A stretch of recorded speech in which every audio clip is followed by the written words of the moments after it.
Muchas gracias al colegio, a la rectora, a las psicólogas. Qué bueno estar nuevamente con ustedes hoy. Eh, Vamos a hablar hoy de acoso escolar exactamente. Y antes de eso, dado que en la presentación mencionaron el programa, quería contarles efectivamente Aulas en Paz en realidad ya somos una organización, ya no somos un programa. Y una de las líneas de trabajo es precisamente programas educativos alrededor de la convivencia escolar. Nuestros dos temas fundamentales son resolución de conflictos y prevención de bullying, de acoso, de intimidación. Y lo que hacemos es trabajar con comunidades educativas para fomentar el desarrollo socioemocional alrededor de estos dos temas. Aulas en Paz como programa es una llegada a los colegios que tiene un currículo de hasta 40 sesiones en la primaria, unas actividades con familias y unas actividades de refuerzo con los niños y niñas que están en más riesgo, con formación y acompañamiento durante mínimo un año escolar. Y a partir de eso, pues hemos estado en 500 colegios con el programa completo en Colombia y hemos tenido implementación en México y en Chile. Pero además del programa completo, pues hacemos mucho cosas como estas de formación y capacitación, charlas con familias para compartir un poco lo que hemos aprendido en todo este tiempo alrededor de los temas que manejamos. Lo que vamos a trabajar hoy tiene que ver con, primero, delimitar un poco qué es y qué no es acoso escolar, con un par de ejemplos que les voy a mostrar. Les vamos a discutir algunos mitos y realidades acerca del tema. Vamos a mostrarles unas estadísticas que están un poco viejas, pero les voy a contar de algo que está pasando últimamente y que está mostrando qué sucede con el fenómeno, sobre todo después de la pandemia.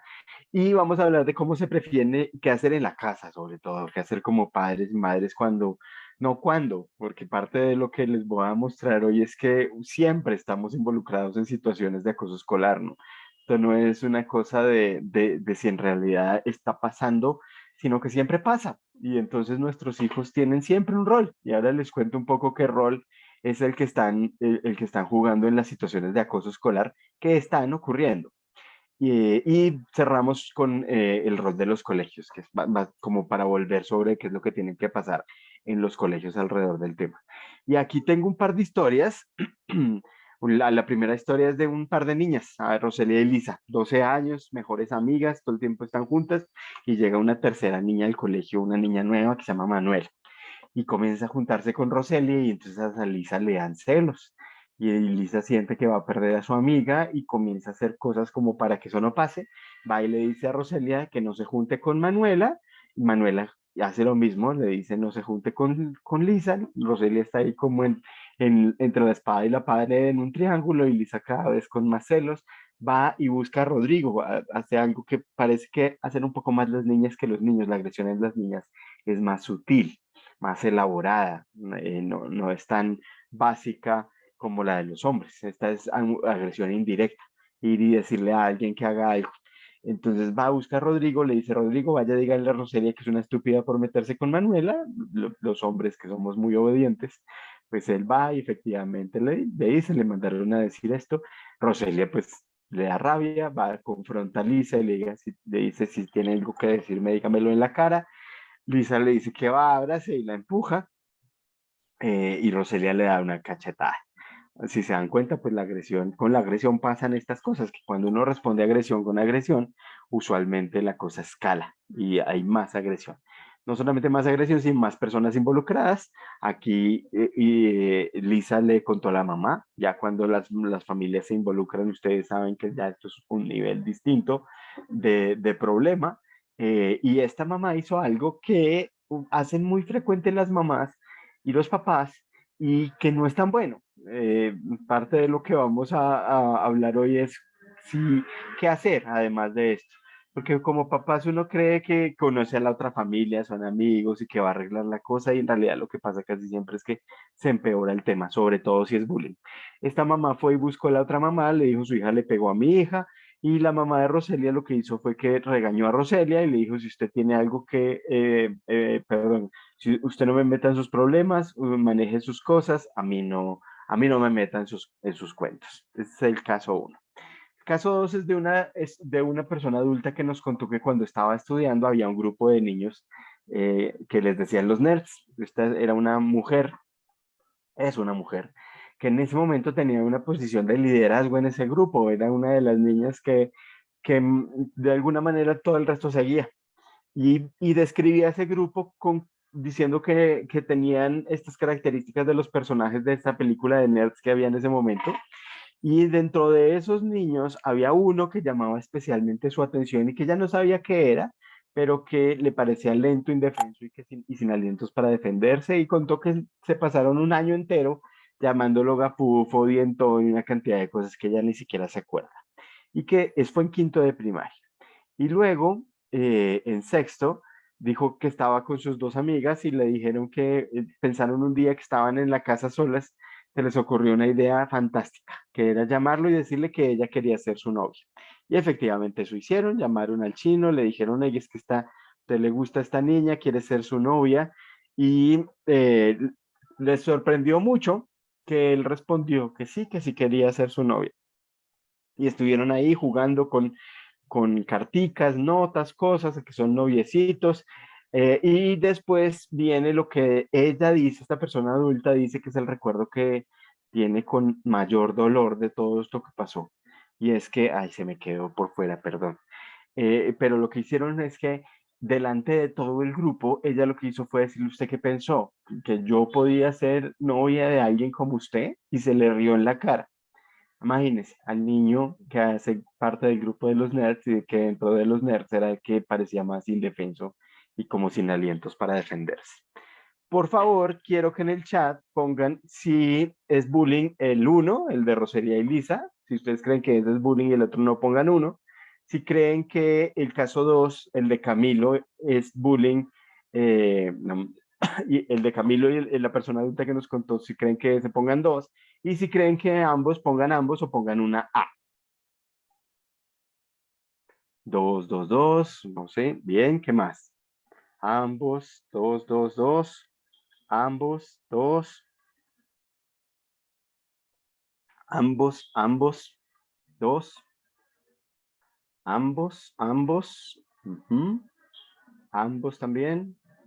Ok. Dos, dos. Bueno, parece que mucha gente piensa que es el dos, pero también tenemos varios ambos, muchos ambos. Ambos. Dos. Ambos. Muy bien. 10 segunditos ahí para que más personas pongan su opinión.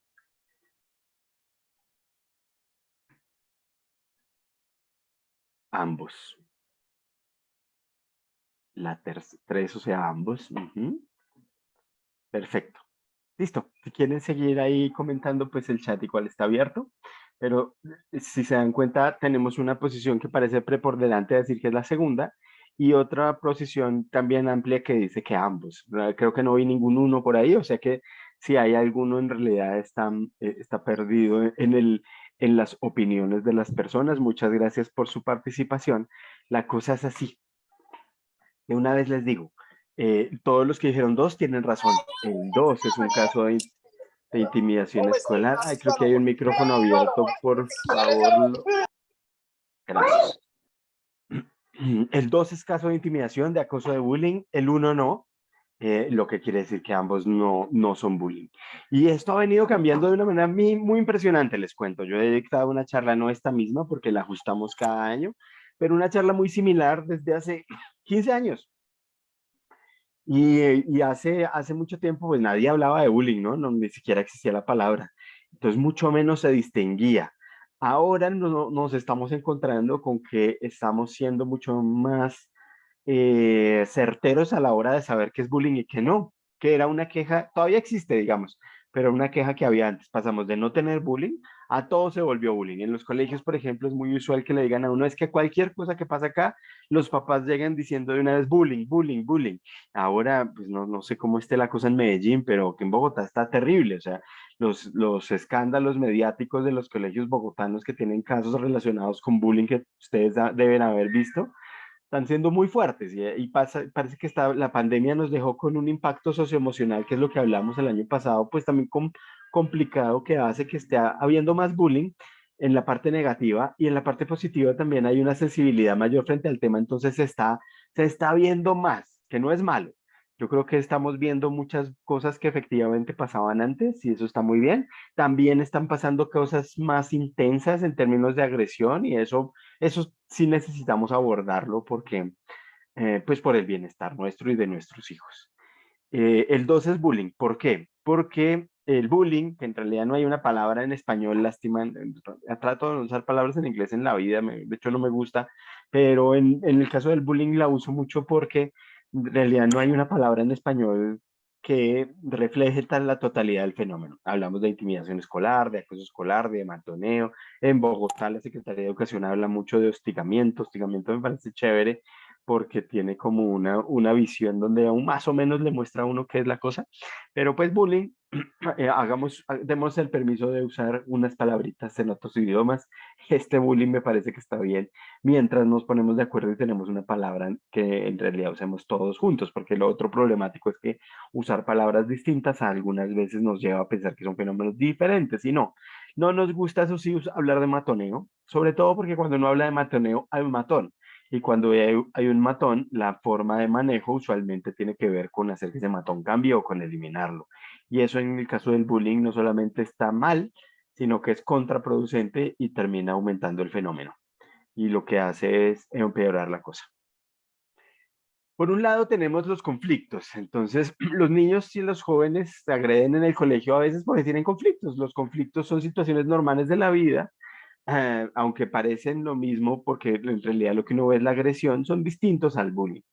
Hay que comenzar a distinguirlos porque pues, la ley 1620, que es la ley de convivencia escolar, tiene tres situaciones para distinguir y tiene protocolos diferenciados para esas situaciones. Las situaciones tipo uno son conflictos mal manejados. Las situaciones tipo 2 son bullying. Y las situaciones tipo 3 son aquellas que ya pasan a un terreno que pueden ser considerados delitos. Por ejemplo, un niño que hiere a otro de una manera muy fuerte, eso ya puede ser una situación tipo 3. La cosa es que los conflictos son situaciones normales de la vida.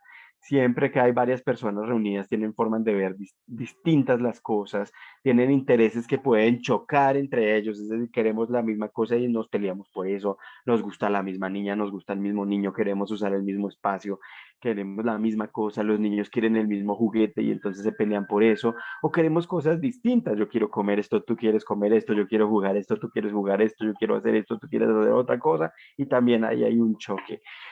Es normal que eso pase, son inherentes a la vida, son normales, no hay una relación que no haya tenido conflictos. Lo que pasa es que como tenemos esta idea de que los conflictos son malos, los asociamos con peleas, con disgustos, con tensión, y no. En realidad, las relaciones buenas que tengamos en la vida tienen una historia de conflictos bien manejados. Si ustedes tienen relaciones con personas que hayan construido por muchos años y que ustedes digan, esta es mi mejor amigo desde que tengo uso de razón, pues no es que no haya tenido un inconveniente con esa persona, una forma de ver distinta la vida, no es que no hayan tenido que negociar algo, no es ni siquiera ya, es que no hayan tenido nunca un problema, claro, de golpe lo tuvieron, lo solucionaron bien y por eso es que siguen siendo amigos. Son oportunidades maravillosas para aprender un montón de cosas que son indispensables, ni siquiera necesarias, indispensables para la vida. Uno aprende a manejarlos de determinadas formas. De hecho, mucho de esto se aprende en el colegio, de cómo se manejaban las diferencias, los conflictos, los choques de posición. Así el colegio haya querido enseñárselo a uno o no, con las maneras como se resolvían, hizo que aprendiéramos. Por ejemplo, algunos aprendimos a evitar el conflicto. Como, uy, el conflicto es malo, entonces no me gusta, yo trato de evitarlo o a evadirlo o a tratar de imponernos y a competir. Hay un montón de cosas que hemos aprendido sobre los conflictos, unas que nos sirven, otras que no tanto, pero eso lo aprendimos y podemos además enseñárselo a nuestros hijos, aprender sobre todo a ir hacia la colaboración, aprender que los conflictos no son una cosa de competición, de competencia, sino es más bien un asunto de colaborar y de encontrar soluciones de beneficio mutuo. Lo importante acá es saber que la intimidación escolar no es una situación de conflicto, no es tampoco un conflicto que escaló. Ya he visto muchas veces ese malentendido, como que la gente dice, sí, comenzaron peleando y después se volvió intimidación. No, eso no es cierto. La intimidación y el conflicto tienen naturalezas diferentes, comienzan de manera diferente, son distintas. La situación de Rosalía y Lisa es un conflicto. Son niñas que tienen más o menos una igualdad de poder, que tienen un problema, tienen una visión distinta del asunto y necesitan tener aproximación que les permita negociar y encontrar una solución. De ahí van a aprender cómo se manejan esas cosas en la vida y eso les va a servir para el resto de la vida. Porque la intimidación, que no es una situación de conflicto, es un tipo específico de agresión, en donde una o varias personas agreden a otra persona con intención. Esto es redundante porque la agresión usualmente implica en la definición la intención de hacer daño, pero con tres características que la hacen diferente a otros tipos de agresión. Una es que es repetida, es decir, para que sea intimidación escolar es algo que ocurre muchas veces. Por eso lo de Rosalía y Lisa no es intimidación escolar, porque lo de Rosalía y Lisa es un episodio. Eso llevará un par de días. Lo de Camilo sí lleva un par de años. Para que sea intimidación no tiene que llevar 2 años, pero sí tiene que llevar al menos semanas, semanas, meses o años. Si pasa un par de días, todavía no sabemos si es intimidación escolar. Y las herramientas entonces con las que llegamos a abordarlo de golpe son distintas que las de los conflictos. El segundo es que es sistemático. Esto quiere decir que son las mismas con las mismas. Las mismas personas que agreden a las mismas por un tiempo determinado de manera repetida. Y ahí uno ya se da cuenta porque esto es importante, porque no es una cosa de un día, no es un episodio, es algo que viene repitiéndose y además son las mismas personas. Entonces imagínense ustedes que llegan al trabajo y alguien se las está montando y les está diciendo, ah, ¿qué hubo gordito? Ya llegó el gordito y comienzan a decir, oink, oink, o cosas así y todo el mundo se ríe. Eso es horrible, la verdad. A nadie deberían hacerle eso. Todos los adultos nos sentiríamos mal si nos hacen eso en el trabajo. Los niños se sienten peor, que los niños están en una edad en donde están construyendo su identidad, las relaciones. Para ellos es más importante por pertenecer y estar en los grupos que para nosotros, aunque para nosotros también lo sea. Entonces imagínense que les dicen eso una vez, pues mal, horrible, oye, eso tiene que ser, tendría que ser abordado y tendría que ser manejado de manera que no vuelva a pasar. Pero si eso pasa todo el tiempo y ustedes llevan 2 años trabajando y todas las semanas les dicen, les hacen el mismo chiste pesado y además les dejan cosas y les dicen vainas, pues esto se vuelve cada vez más complejo. Y la tercera característica es que lo vuelve más complicado todavía, es que hay un desbalance de poder. Es decir, los que agreden tienen mucho poder y los que no están siendo agredidos, poco poder.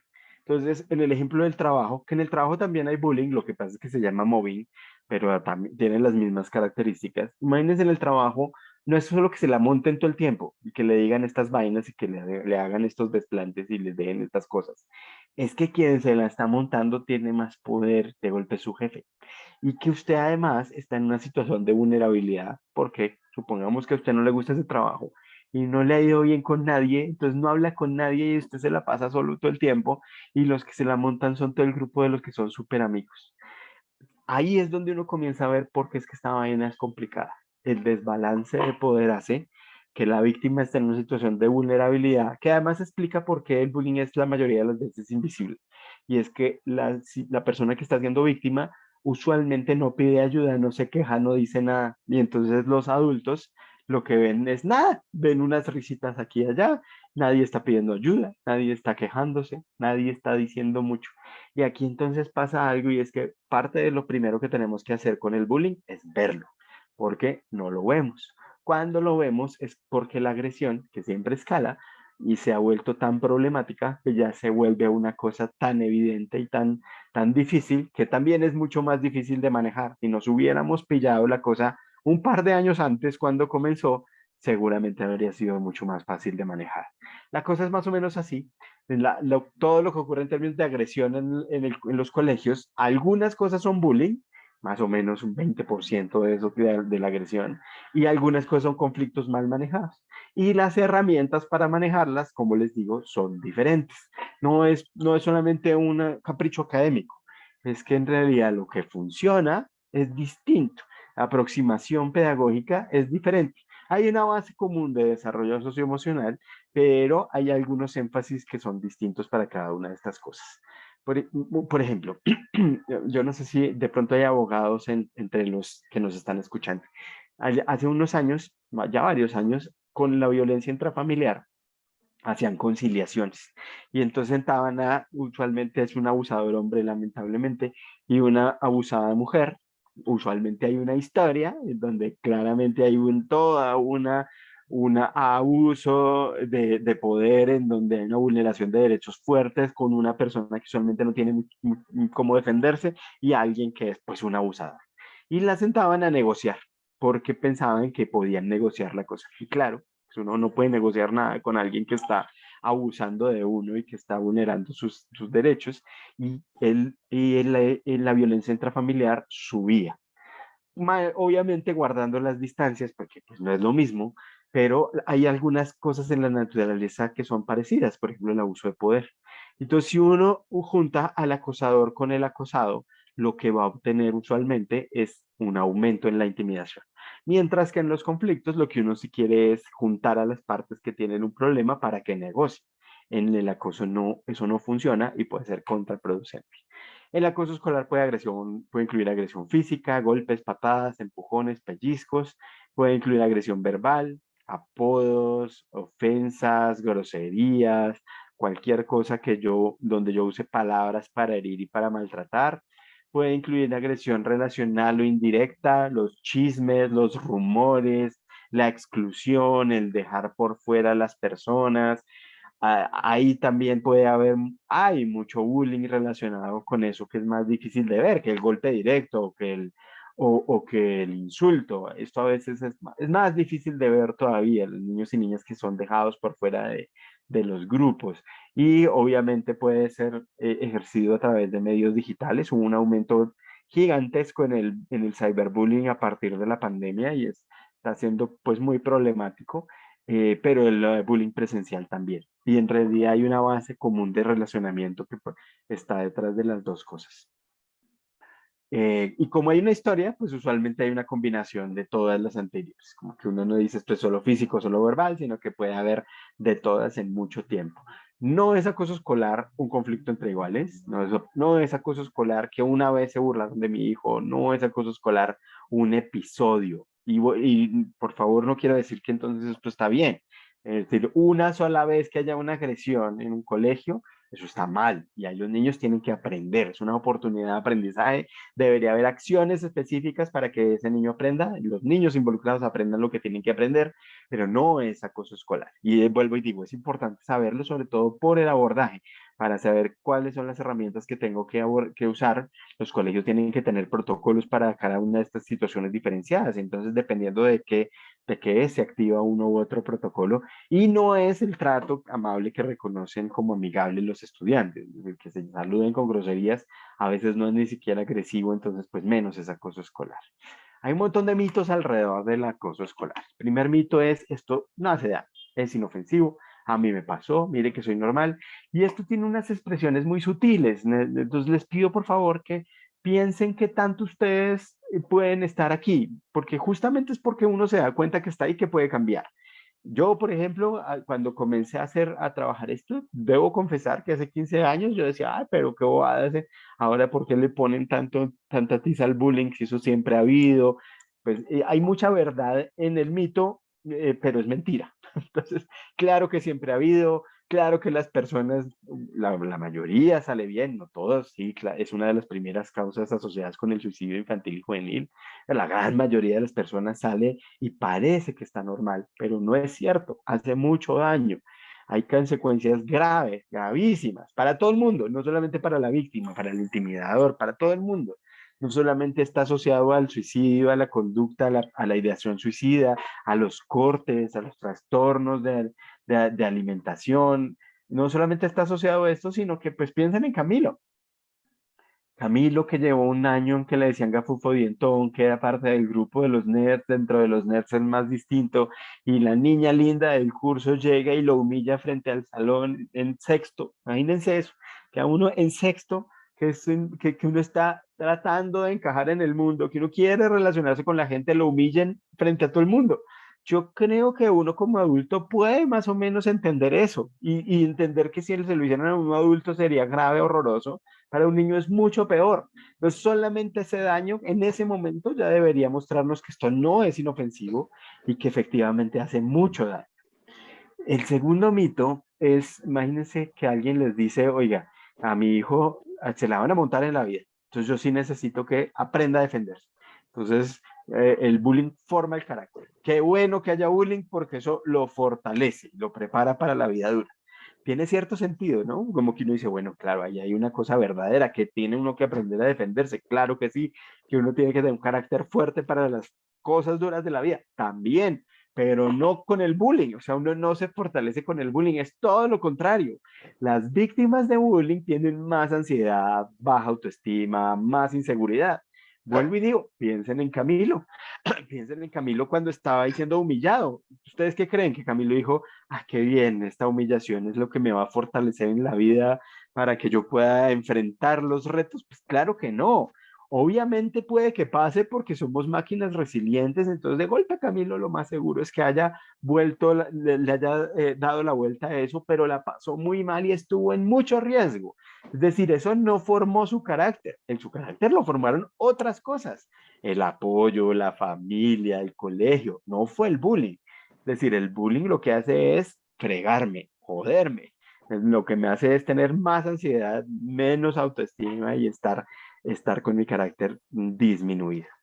El siguiente mito es también muy extendido y este es el papá o la mamá que le dicen, ah, no, en mis tiempos sí sabíamos cómo manejar eso. Usted lo que tiene que ir es enseñarle que con usted no se meten y darles más duro.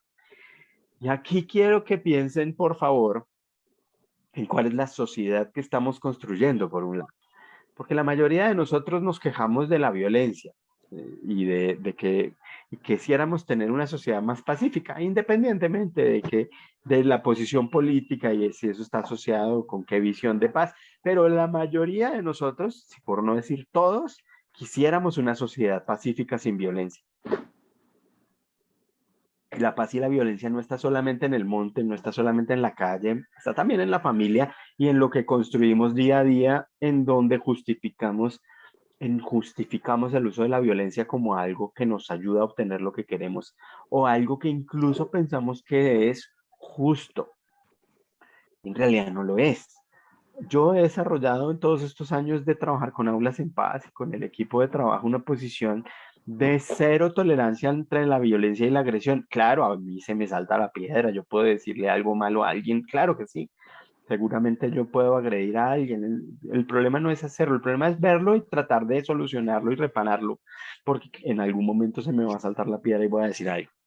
Pero lo que sí quiero lograr es que yo no piense que eso es la forma de hacer las cosas, que eso es justo o que eso es justificable. No, puede que a mí se me salga la vaina y lo haga, pero no quiero que eso se vuelva la manera de hacerlo. Y entonces aquí cuando yo le digo a mi hijo, vaya, dele más duro, si es un conflicto, si es bullying no va a ser para nada, pero si es un conflicto, de golpe le van a hacer caso, porque el que habla duro genera miedo, porque efectivamente la agresión sí, entre comillas, funciona, a un costo gigante, que es el costo de los seres humanos, de la dignidad, pero funciona. Entonces mi hijo va a aprender que así es que la gente le hace caso y entonces así va a construir su vida, va a construir lo que va a hacer en su familia, en su trabajo y es justo lo que uno no quiere que pase en este país sobre todo.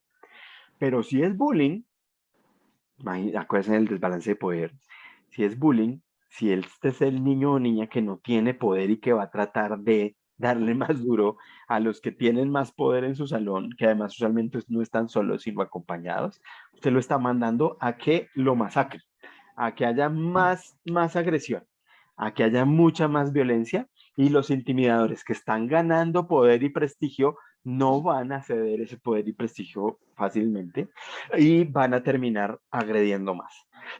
Y esto también puede tener la otra cara, y es que hay veces los niños víctimas, cuando ya no pueden más y reaccionan con violencia, esa violencia es desmedida y ha llegado realmente a tragedias que uno no quiere promover. Otro mito es, aquí no hay. Siempre que yo llego a preguntar en los colegios, me dicen, ah, menos mal, aquí no hay. Hay uno que otro caso, y hablan de cómo pasó algo en el 2017, pero lo ven como algo aislado, como no, y en realidad la investigación es aquí clarísima. Esto no es solamente de nuestra experiencia, sino que hay datos específicos que muestran que bullying hay siempre. Y no solamente eso, solamente recordar nuestra vida como estudiantes. Si uno se acuerda de cualquier salón, sobre todo sexto, por ejemplo, que hay un pico de bullying, usualmente ahí uno ya sabe dónde está cada persona, los estudiantes saben. Entonces uno sabe cuáles son las personas que tienen más poder, cuáles son los que menos, cuáles son los montadorcitos, cuáles son a los que se la montan, cuáles son los que dejan por fuera. Los niños sí saben, nosotros no. Y como les decía, la investigación muestra que hay en todo lado. Hemos visto bullying desde preescolar hasta 11. Sí, hay unos picos, entonces hay un pico al final de la primaria, en quinto o en sexto, séptimo también, en donde hay más víctimas, hay más niños y niñas víctimas. Eso va bajando, ahí ahora les muestro algunos datos, eso va bajando, hay como un fenómeno de reconciliación cuando uno va cerrando el ciclo escolar, y entonces ahí hay menos víctimas, pero puede que estén en más riesgo porque ya no es para todo el mundo el bullying, sino para esas personas que son más diferentes. Y cuando digo más diferentes, no es cuestión de las personas, sino del grupo. Uno no es diferente. Lo que pasa es que está con gente en donde uno parece distinto. Pero si yo estoy con la gente que se parece a mí, yo no voy a ser el diferente. La diferencia no está en la persona, está en el grupo. Entonces, si yo digo que hay una persona que es verde y digo que es diferente porque todos somos amarillos, el problema es que todos somos amarillos. No es que esa persona sea verde, es porque nosotros somos así de homogéneos que esa persona nos parece distinta. El problema no es de esa persona, el problema es de mi grupo que es tan amarillo y que no tiene verdes, morados, azules. Ahí es donde está la vaina y el quid del asunto. Y si yo no lo veo, pues no puedo hacer nada. Entonces necesitamos verlo para poder tener responsabilidad y hacer cosas, porque si no, va a pasar lo que siempre pasa. Y es que terminamos viéndolo es cuando ya hay un escándalo, cuando ya sale en los medios de comunicación, cuando ya no hay mucho por hacer. Siempre hay cosas que hacer, pero es mucho más eficiente trabajar con esto antes. Y el último mito es el de la manzana podrida, porque lo que tiende a pasar es que cuando lo vemos, como ya ha aumentado la vaina, entonces, sobre todo desde la familia llega la idea de hay que sacar a esos niños, esta es una manzana que va a podrir el bulto, el bien común prima sobre el bien particular, todo eso es falso. Primero, el bullying es un fenómeno social, no es un fenómeno de unos niños malos o unos niños que, bueno, es un fenómeno que se da siempre. Entonces, sacar a un niño no lo soluciona. Segundo, el bien común no es el bien común de un grupo de 20, ni de 25, ni de 30, ni del colegio. El bien común es el bien común de la sociedad. Para la sociedad, un niño que está teniendo problemas y que está haciendo bullying puede ser muy problemático. Entonces necesitamos es darle la oportunidad que aprenda lo que tiene que aprender para que efectivamente esa persona vuelque toda ese liderazgo, ese poder que está manejando mal en algo positivo. Esto sé que es difícil de entender porque la mayoría de las veces aquí hay mucha emoción. Entonces, cuando le están haciendo bullying a un hijo, pues uno quiere obviamente sacarle los ojos a cualquiera que le hace algo a su chino. El problema es cómo hacer para realmente lograr lo que yo quiero, que es generar aprendizaje, generar bienestar, no solamente ahora, sino para el futuro, para mi hijo o mi hija y para todos los involucrados. Entonces, en lugar de activar una cacería de brujas basado en la idea de la manzana podrida, lo que les voy a contar ahora es que puede hacer uno distinto. ¿Qué sirve más? Le va a servir más a usted, le va a servir más a sus chicos. Y esto implica también abrirse a la posibilidad de que su hijo puede hacer cosas que no están bien.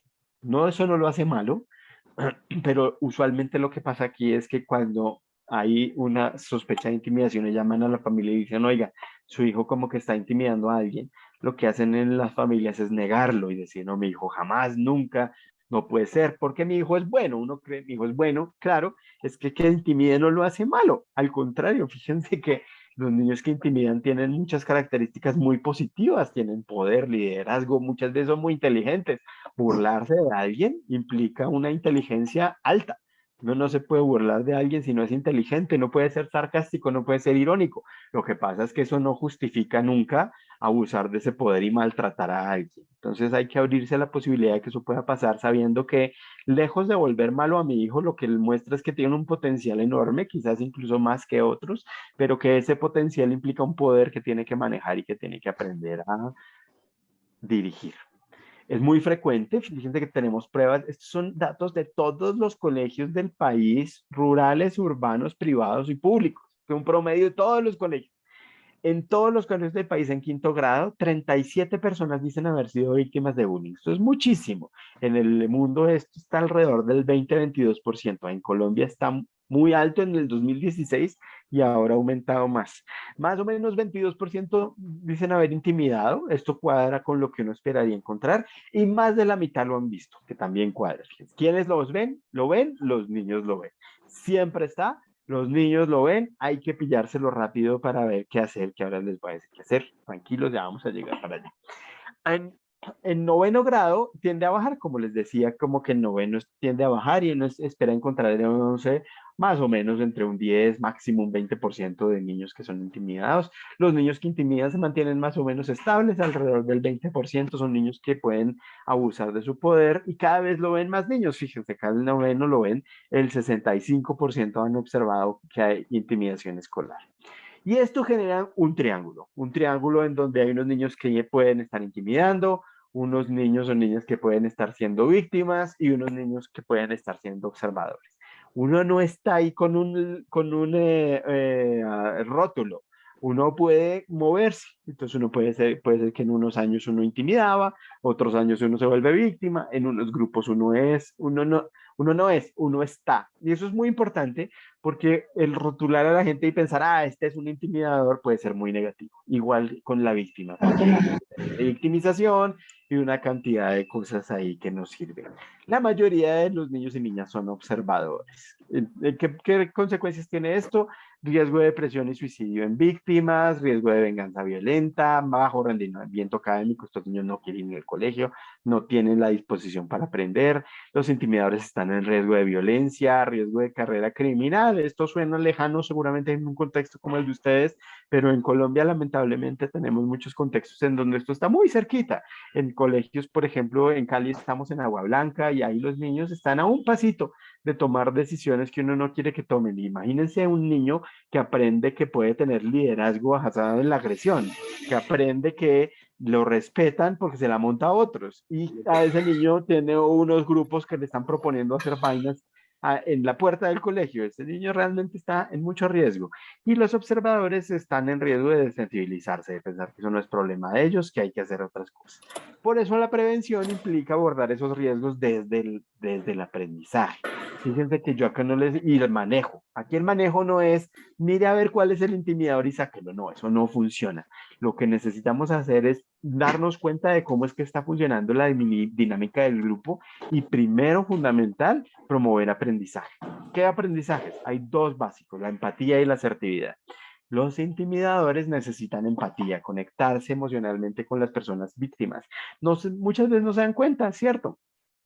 A veces simplemente quieren evadir el castigo y por eso dice que no se dan cuenta. Otras veces sí.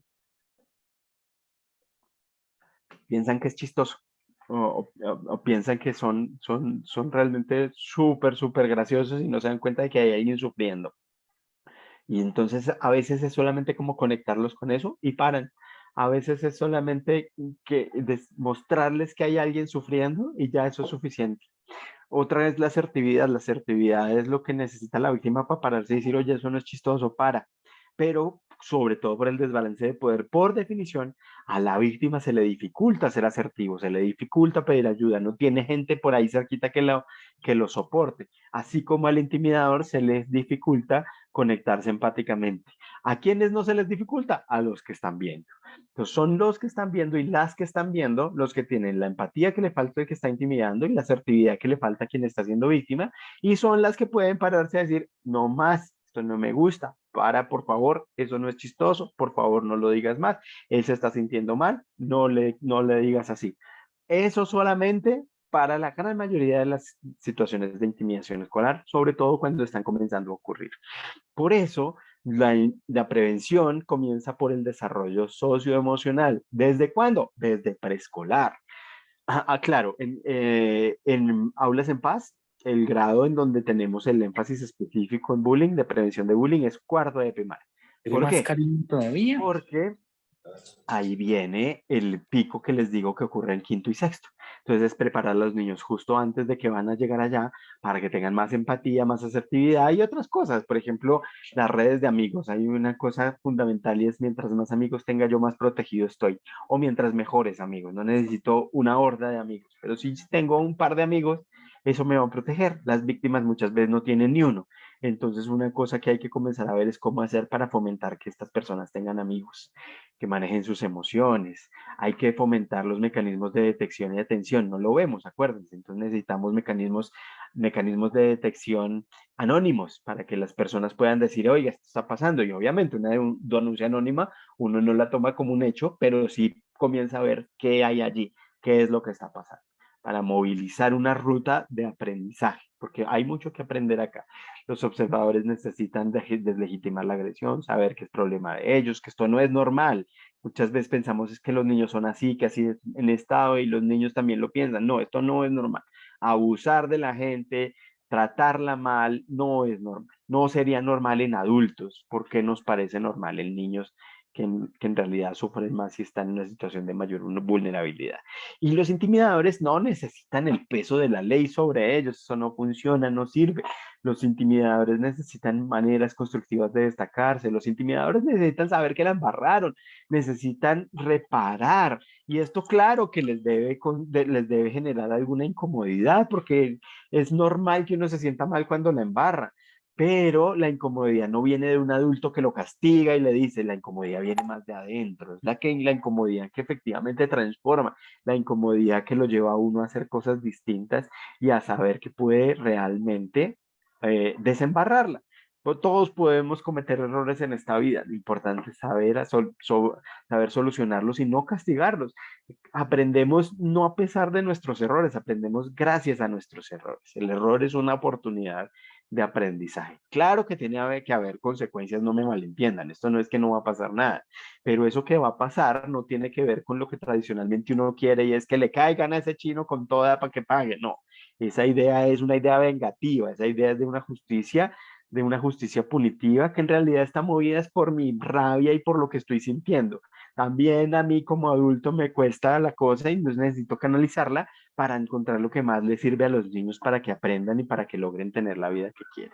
Entonces, ahora sí, ¿qué hacer como papás? Primero, estar atentos para identificarlo. Acuérdense que esto no es fácil de ver. Hablen con sus hijos, pregúntenle cómo es la cosa en su salón, a quién se la montan, a quién dejan por fuera, o de golpe ustedes ya saben. Entonces, bien, piensen si pueden hacer algo con eso, con los niños y niñas que no invitan nunca a las fiestas, por ejemplo. Ahí puede haber algo de intimidación.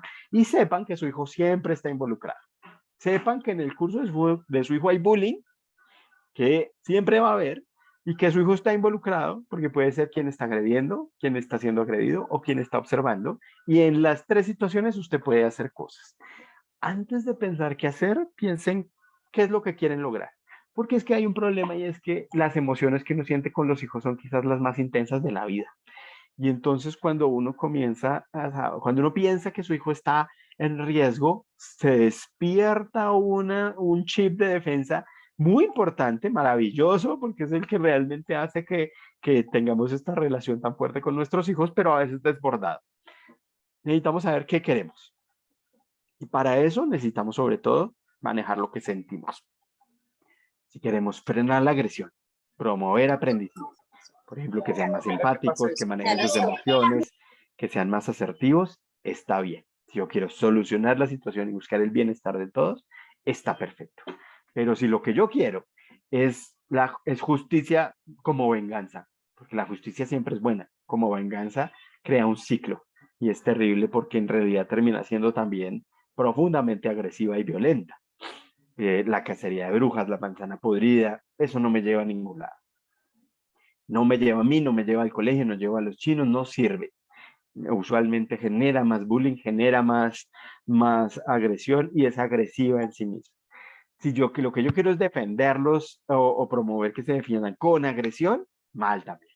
O sea, le estoy echando más leña al fuego. A veces he visto, por ejemplo, papás que ya no aguantan más y van y amenazan a los niños. Me dicen una persona de 30 años, de 40 años, con un chino de 10 amenazándolo. Pues eso, más abuso de poder, ¿para dónde? Justamente lo que uno quiere que no pase. Este papá o esta mamá no son malos, lo hacen por tratar de defender a sus hijos. Necesitamos calmarnos y enfocar lo que queremos hacer para realmente lograr algo que nos sirva. Porque se nos olvida que son niños y nosotros somos los adultos. Tenemos que tener nuestro lugar. Nuestro lugar implica reconocer que ellos están en un proceso de aprendizaje. No es lo mismo un niño que abusa de su poder que un adulto que abusa de su poder. Es mucho peor el papá que llega a amenazar a un niño que el niño que amenaza a otro. Ambos están muy mal y tenemos que proteger a los niños, pero es mucho peor el adulto que abusa de su poder. Y detrás de eso, en realidad, casi siempre ahí es ira o miedo. Algo le va a pasar a mi hijo, me da rabia y quiero sacarle los ojos a alguien. Y esa ira está muy bien. Necesitamos bajarle la temperatura, no quitarla, bajarle la temperatura para que lo que hagamos sea productivo para nosotros y para ellos. Igualito que queremos que nuestros hijos aprendan a manejar sus emociones, para que hagan cosas para su beneficio y el de los demás. Ahora bien, pensemos en el lugar del triángulo. Si su hijo está intimidando, lo llaman del colegio y le dicen, Juanito, Juanita está haciéndole bullying a otro. Respire profundo, piense de golpe si está pasando. Tampoco lo dé por hecho porque hay que comenzar a indagar, ¿no? Pero ábrese a la posibilidad de que eso está pasando. Eso no lo hace malos a ellos, no los hace malos a ustedes. Ustedes no son malos papás porque su hijo intimida. Al contrario, como les digo, muchas veces lo que han hecho ustedes es que era un chino, una china maravillosa, una líder nata. Y entonces está abusando de ese poder que ha logrado construir gracias a ustedes en su vida. Está bien, pero dicho, está mal, pero está bien porque es una oportunidad de comenzar a aprender que puede hacer las cosas distintas. Acuérdense de que todos podemos ser agresivos. Esto no es una cosa de una gente mala o buena. Todos la amarramos.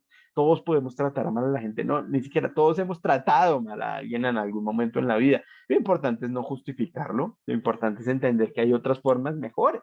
Mejores no solamente desde el punto de vista moral, aunque esto obviamente tiene un lado moral que no se puede eludir, pero mejores en términos prácticos. ¿Qué me sirve más a mí? ¿Qué me ayuda a construir mejores relaciones? ¿Qué tiene que ver con el mayor bienestar para mí y para los de los demás? Ojo con defenderlo, no debería haber nada para defenderlo porque usted lo está defendiendo de aprender. ¿Cómo lo va a defender de aprender? Entonces no lo niegue, no lo defienda, ábrase la oportunidad de que esto sea. Eso sí, hay que trabajar con el colegio para que lo que viene no es solo un castigo y estas consecuencias basadas en justicia punitiva que no funcionan, sino otras formas de trabajo que le ayuden realmente a su chino a reparar, a desembarrarla, a aprender y a sacar la pata de donde la metió y sepa que puede haber posibles ataques, porque hay otra familia con un niño que seguramente está siendo víctima. Y entonces esta otra familia quiere sacarle los ojos a alguien, seguramente a su hijo o a ustedes. Entonces, pilas, no reaccionen a los posibles ataques, no se comuniquen con la otra familia. Si la otra familia se comunica con ustedes, ustedes traten de desviar la cosa y decirle, mira, vamos a hablar todo por el colegio, porque las relaciones entre las familias, sobre todo cuando hay un niño que está intimidando y otro que está intimidado, nunca funcionan bien. Las emociones son tan profundas, que esto no deja que encontremos una solución entre las familias y termina siempre el problema peor. Entonces, traten de, ustedes no contacten a otras familias y si los contactan, traten de voltearlo hacia el colegio, que es quien debe mediar en la situación entre las dos familias. Pongámonos en el zapato de los otros. Si su hijo está intimidando, de pronto necesita aprender cosas. ¿Qué necesita para no agredir? Necesita seguramente ganar prestigio y poder de otra manera, necesita enfocar su liderazgo de manera Ah, positiva y constructiva, vamos a empezar. necesitará aprender a controlarse, ¿será que es que le da rabia que le hicieron algo? ¿Será que necesita destacarse? ¿Será que necesita ajustar ahí, fortalecer más de la empatía? Y piense además, pues no sobra ver qué modelo es uno para su hijo. Si yo me logro controlar, si yo no abuso de mi poder, porque si yo trato mal a la gente que está supuestamente debajo mío, a la persona que me sirve en la casa, a la persona que me abre la puerta, a la persona que maneja, pues eso es lo que él va a aprender. Entonces piense si usted en algún momento de pronto ha modelado algo para esto, también para cambiarlo y darle la vuelta. Si usted permite, justifica o alienta el maltrato a las personas pensando que eso es justo o que se lo merecen, o que se lo buscaron. Ahí hay una cosa que seguramente puede uno trabajar en familia que le va a ayudar a usted también porque todos estamos aprendiendo sobre esto hasta que nos muramos. Si usted está en la casa y le dicen que su hijo es el intimidado, primero, más que en el otro, contrólese, porque esto da mucha rabia, mucho miedo, sobre todo cuando uno entiende lo que hay detrás de esto y sabe que hay una historia, hay desbalance de poder y hay sistematicidad. No reaccione con ira. Bajo ninguna circunstancia, por favor, regañe a su hijo o lo agreda. No le digas que usted es pendejo, siempre se ha metido con usted. Suena raro, pero terminamos haciendo eso los adultos. Es como la mamá o el papá que le pega al hijo porque se cayó por tonto. La misma vaina. Es la preocupación, la ira de uno que no lo ayuda a pensar y no le ayuda a tomar perspectiva y ver lo paradójico y lo malo que es eso. Acuérdese, no promueva agresión, no haga que se defienda agresivamente, igual no se vuelva parte del problema lo agrande, vuelva sobre la cacería de brujas, no busque culpables, no agredan a los niños agresores, no contacte a la otra familia, por favor, contacte siempre al colegio, nunca, nunca a las otras familias. Ojo con los chats de papás, en los chats de papás pasan cosas que no son tan chéveres, otras que son buenísimas, pero cosas que no son tan chéveres. Por ejemplo, juzgar a la gente, hablar mal de la gente, decir que están pasando cosas, hablar de las situaciones, describir los problemas, es terriblemente contraproducente. Ahora, por ejemplo, que estamos manejando algunos de los casos de bullying que han trascendido a medios, en los chats cuentan detalles de lo que pasó y los cuentan con buena intención, pensando que van a proteger a sus hijos, pensando que la información es buena para la gente y que tenemos que conocer. Pues no, no tenemos que conocer. Ese tipo de situaciones no deberían ser ventiladas públicamente porque aquí hay revictimización, hay sí, una cosa en donde efectivamente es difícil quitarle el rótulo de agresor a quien está ejerciendo la agresión. Hay un montón de cosas perversas que suceden ahí. El colegio debe manejarlo con la ruta que tiene destinada para eso. Su hijo, si está siendo intimidado, también tiene que aprender cosas. Entonces, de golpe, también tenemos que pensar que tiene que aprender para no agredir. Si habrá agredido, nunca para justificar, como, ah, sí, se la montan porque usted agredió. No, no, jamás, sino para enseñar qué es lo que tiene que aprender alguien que de golpe está usando la agresión y esa agresión está trayendo algo en donde también lo agreden. Y hay muchas cosas ahí que podemos fomentar, la identificación y control de emociones, la asertividad, el que mi hijo aprenda a decir que no, aprender. Esto incluso puede ser un modelamiento de habilidades muy, muy concreto. ¿Cómo te vas a parar? Míralo a los ojos, cuál es el tono que vas a usar, qué palabras vas a usar, cómo lo vas a decir, cómo vas a hacer para que no sea ni gritar ni hablar pasito, como, ay, no me hagas, no me hagas esto más, por favor. No quiero que me hagas esto, no me gusta.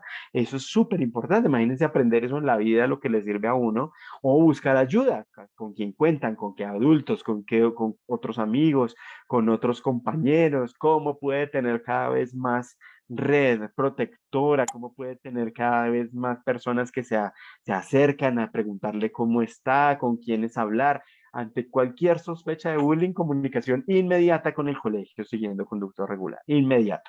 Estas situaciones usualmente son urgentes, porque mientras más pronto actuemos, más fácil y porque efectivamente hay niños que la están pasando muy mal y sus derechos pueden ser vulnerados. Y la mayoría de sus hijos están en el rol de observador. Esto quiere decir que no están ni agrediendo ni siendo agredidos directamente, sino que están viendo. Y ahí necesitamos comenzar a hablar con ellos y con ellas para que se den cuenta de que este sí es su problema. O sea, esto no es un problema de otros, es su problema, porque lo que ellos hagan o lo que dejen de hacer hace la diferencia, hace que esto siga o termine. Incluso, si lo que uno hace es, por ejemplo, reírse de una burla, lo que hace es darle poder, le echa más leña al fuego y el burlón va a burlarse cada vez más. El observador es, como les decía, el que puede pararse o la que puede parar. Las niñas acá son fundamentales. Cuando la agresión es en niños, las niñas tienen un papel muy poderoso. Los niños son muy susceptibles a lo que las niñas hagan. Al revés, no. Pero lo que pueden hacer es pensar en qué hacer. No solamente solas o solas, sino en grupo, porque a veces uno se para a defender a alguien y terminan agrediéndolo a uno y obviamente uno no quiere mártires, uno no quiere poner en riesgo a su hijo o a su hija. Entonces pueden actuar en grupo, pueden actuar no en la situación, sino antes, pueden acercarse después, no necesariamente tienen que defender a alguien en ese momento caliente, sino pueden después acercarse, ¿cómo estás? ¿Qué necesitas? Estoy aquí para ti, ven, está con nosotros, ven, te invito a mi grupo. Eso, por ejemplo, es maravilloso y con eso pueden ayudar un montón. O decirle a alguien, decirle a un adulto, decirle a mi papá. Y acuérdense que los niños víctimas no piden ayuda, el que sí puede pedir ayuda es el que está observando y ya con eso va a ayudar un montón. Y todo esto realmente en un fortalecimiento del rol de los colegios que tiene, vamos ya para 10 años de la ley de convivencia escolar, pero en educación todo es lento. Entonces el colegio tiene que identificar y responder a señales. Esto tiene que estar relacionado con, por ejemplo, los mecanismos para darse cuenta cuando ocurre, los mecanismos de denuncia, el anonimato, el darle importancia a esto y no quitársela. A veces en los colegios con muy buena intención dicen, pero es que así son los niños, siempre se han tratado así. No, mentira. Esto necesita ser abordado y darle la importancia que tiene porque hay efectivamente mucho que aprender y mucho riesgo asociado. El colegio necesita prevenir y aquí la prevención tiene que ver con el desarrollo de habilidades socioemocionales, sobre todo que en Colombia hacen parte de las competencias ciudadanas, entonces el colegio debería tener, seguramente los tiene, programas de desarrollo socioemocional como Aulas en Paz, no Aulas en Paz, hay muchos programas que desarrollen empatía, asertividad, comunicación, que le enseñan a los niños a negociar, a pararse cuando lo necesitan y hablar para defenderse a sí mismos y a los demás. Y esto tiene que estar integrado en el colegio, esto no son talleres, pues esto no son unos tallercitos, sino que tiene que estar integrado curricularmente. Y cuando digo curricularmente no es solamente al plan de estudios, que también, sino a la dinámica misma del colegio. El colegio tiene que ser un lugar seguro, democrático, participativo, incluyente, en donde las personas que de alguna manera tienen características que las diferencian del grupo son personas que son incluidas, no excluidas. Entonces esto implica no solamente la integración curricular, sino el clima escolar. Y tiene que ser un clima escolar que no legitime la agresión, que no legitime muchas formas de maltrato que pensamos que son normales porque han ocurrido siempre y que de normales no tienen nada, porque esa legitimación de la agresión es la que termina haciendo que muchas de estas cosas sean bullying. Por ejemplo, ahora estamos en un colegio en donde nos estamos dando cuenta de que la forma en que se tratan es muy, muy pesada. Entonces se dicen cosas duras, hay competencia todo el tiempo, todo el mundo se burla de todo el mundo, cualquiera que medio la embarra, ¡pum!, le caen duro. Y ahora entonces, después de la pandemia, eso hace que algunas personas, por el desbalance de poder, estén en una situación de vulnerabilidad en donde comienza a haber más bullying. Y entonces esto que todo el mundo la pasa mal, pero algunos la pasan peor porque tienen unas características que hacen que efectivamente sea más difícil sobrellevar eso. Y entonces todo se vuelve una vaina en donde la gran mayoría de los niños no quieren ir, están tensos, angustiados, no les gusta, se sienten con una presión terrible y esto no es lo único, pero comienza por una forma de relacionarse que en este colegio particular, que no es este, porque en realidad yo nunca ni siquiera he ido al liceo, ojalá pueda ir alguna vez, pero es otro colegio, tienen una construcción de una manera de relacionarse realmente perversa, que termina haciendo mucho, mucho daño. Entonces, parte de integrar esto es realmente volverlo ADN del colegio, que la manera de relacionarse en el colegio sea algo que uno vive en la cotidianidad.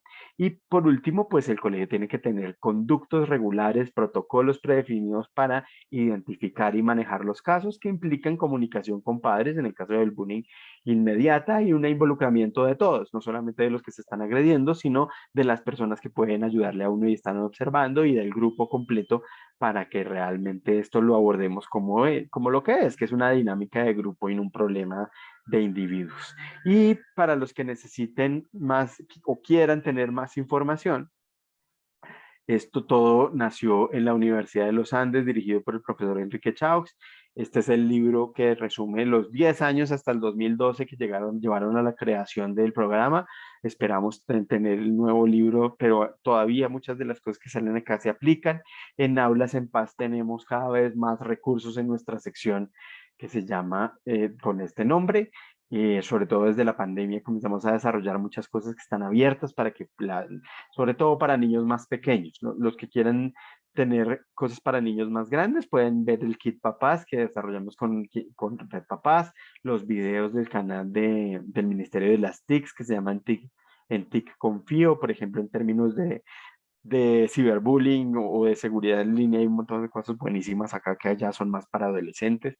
Y está la página de teprotejo.org, que es un canal de denuncia anónima, para que ustedes, si quieren denunciar cualquier caso de vulneración de derechos, incluyendo bullying y cyberbullying, lo pueden hacer.